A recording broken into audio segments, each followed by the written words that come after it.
శ్రీ గురుభ్యో నమః. శ్రీ గురు చరిత్ర అధ్యాయం 38. శ్రీ గణేశాయ నమః. శ్రీ సరస్వత్యై నమః. శ్రీ గురుభ్యో నమః.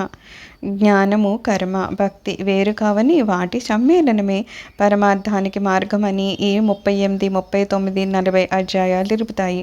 దేవతలు తమను ఉపాసించిన వారి అభీష్టాలను నెరవేరుస్తారే కానీ భస్మాసునిలాగా వారిని సంస్కరించరు.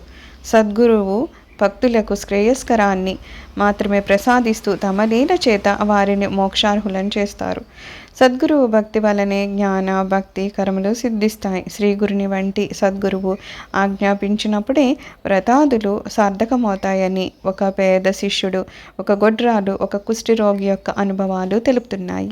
ఆ యత్నాలే వారు ఆజ్ఞాపించక ముందు నిష్ఫలమవడము గమనార్హము. సద్గురు అనుగ్రహం వలనే సావిత్రి మరణించిన భర్తను తిరిగి బ్రతికించుకున్నది కానీ వ్రతాల వలన కాదు. కథారంభము.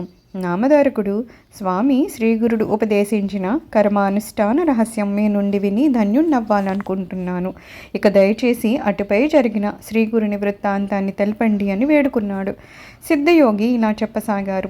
నాయన, నీ వంటి గురుభక్తుడు శ్రోత లభించినందువలనే శ్రీ గురు చరిత్ర తనివి తీరా స్మరించుకునే భాగ్యం నాకు కూడా కలిగింది.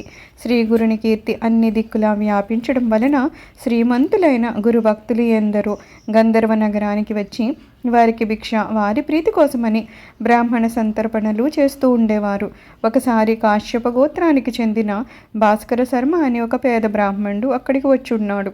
అతడు తనతో ముగ్గురికి మాత్రమే సరిపడే ధాన్యాన్ని మొదలైనవి మూట కట్టుకుని తెచ్చి శ్రీగురునికి నమస్కరించాడు. కానీ ఆ రోజు అందరితో పాటు అతన్ని కూడా ఎవరో భక్తులు సంతర్పణకు ఆహ్వానించారు. అతను తాను తెచ్చుకున్న మూట మఠంలో ఒక మూల ఉంచి భోజనానికి వెళ్ళాడు. రోజు ఇలానే జరుగుతూ ఉండడం వలన 3 మాసాలు ఇలాగే గడిచింది. అతన్ని చూసిన బ్రాహ్మణులందరూ, ఏమయ్యా బ్రాహ్మణ, నీవు వచ్చిందెందుకు? చేస్తున్నదేమిటి? నీవు భిక్ష ఇవ్వడానికి ముహూర్తం ఇంకా కుదరలేదా? పోనీలే, ఇక్కడ జరుగుతున్న సంతర్పణంలో భోజనం చేసి ఇప్పుడు లావెక్కావు. నీకు ఇంటి వద్ద కంటే ఇక్కడే బాగున్నట్లుంది. నీకు సిగ్గు వేయడం లేదా అని ఎగతాళి చేయసాగారు. పాపము ఆ భాస్కర శర్మ కొంతకాలం తన్ను కానట్లు ఇదేమి పట్టించుకోకుండా కాలక్షేపం చేస్తున్నాడు.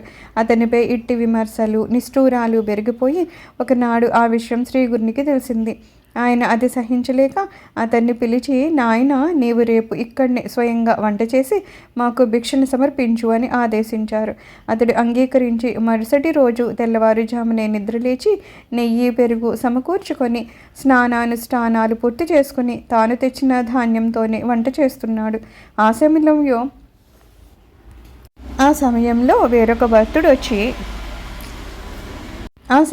వేరొక భక్తుడు వచ్చి తాను ఆ రోజు శ్రీగురునికి భిక్ష చేయడానికి అన్నము మొదలైన పదార్థాలన్నీ సిద్ధం చేసుకొని ఆహ్వానించడానికి స్వామి వద్దకి వచ్చాడు. కానీ శ్రీగురుడు తాము ఆ రోజున భాస్కర శర్మ ఇచ్చే భిక్ష తీసుకుంటామని, అతడు మరుసటి రోజు భిక్ష చేయవచ్చునని చెప్పారు. అతడు నిరుత్సాహపడి, అయ్యో, ఇప్పుడు ఈ దరిద్రుడు వండిన దాంట్లో ఒక్కరికి ఒక్క మెతుకైనా వస్తుందా? ఈరోజు ఎవరి కొంపలకు వాళ్ళు వెళ్ళి భోంచేయాల్సిందే అనుకుంటూ వెనుకకు మరలాడు. శ్రీగురుడు ఆ మాటల్ని విని అతనికి అక్కడున్న వారందరికీ ఇలా చెప్పారు. నాయనలారా, ఈరోజు మీరెవ్వరూ భోజనానికి ఎక్కడికి వెళ్ళాల్సిన అవసరం లేదు. మీరందరూ భార్యాబిడ్డలతోనూ స్నేహితులతోనూ కలిసి ఈ మఠంలోనే భోజనం చేయాలి. కనుక అందరూ స్నానాలు చేసి రండి అని చెప్పారు. అందరూ ముఖముఖాలు చూసుకుని నవ్వుకుంటూ, ఈ దరిద్రుడు తెచ్చుకున్నది సోలెడు బియ్యమే కదా, ఎవరికి తెలియదు మఠంలో ఇందరికీ భోజనం పెట్టడానికి అదేం సరిపోతుంది అనుకుంటూ స్నానానికి వెళ్ళారు. ఇంతలో శ్రీగురుడు భాస్కర శర్మతో, నాయన, కొద్దిసేపట్లో అందరూ వస్తారు, త్వరగా సిద్ధం చేయని చెప్పారు. అతడు వెంటనే మరో పొయ్యి కూడా వెలిగించి మిగిలిన వంటకాలు సిద్ధం చేసి అంతా సిద్ధమైందని స్వామికి విన్నవించాడు. అప్పుడు స్వామి నది ఒడ్డున ఉన్న ఇతర బ్రాహ్మణులందరినీ ఆహ్వానించమని భాస్కర శర్మను ఆదేశించాడు. అతడిలాగిని వెళ్ళి చెప్పగానే వాళ్ళు పక్కపక్క నవ్వి, ఏమయ్యా, నీవు పెట్టినట్లే మేము తిన్నట్లే. ఈ రోజున మా ఇళ్లల్లో ఉన్నదేదో మేము భోంచేస్తాము. కానీ నీవు కనీసం శ్రీగురునికైనా కడుపు నిండా పెట్టగలిగితే అంతే చాలు, పో అన్నారు. భాస్కర శర్మ తిరిగి వచ్చి వారందరూ తన్ని ఎగతాళి చేసి భోజనానికి రామన్నామని చెప్పారు. శ్రీగురుడు, నాయన, మాకు బ్రాహ్మణులతో కలిసి భోజనం చేయడమే సమ్మతం, కానీ మేమొక్కరమే భిక్ష చేయము అన్నారు. స్వామి నోటి మాట తప్పక జరిగి తీరుతుందన్న దృఢ విశ్వాసం గల భాస్కర శర్మ అది నిరూపించుకోదలిచి దీనంగా, స్వామి నేనేం చేసేది? మీరు ఆజ్ఞాపించిన ప్రకారము ఎంత బలవంత పెట్టినా వాళ్ళు రావడం లేదు సరికదా, నన్ను ఆక్షేపిస్తున్నారు అన్నాడు. అప్పుడు ఆయన వెంటనే మరో శిష్యుణ్ణి పంపి నది వద్దనున్న బ్రాహ్మణులందరినీ వెంట పెట్టుకొని రమ్మనమని ఆజ్ఞాపించారు.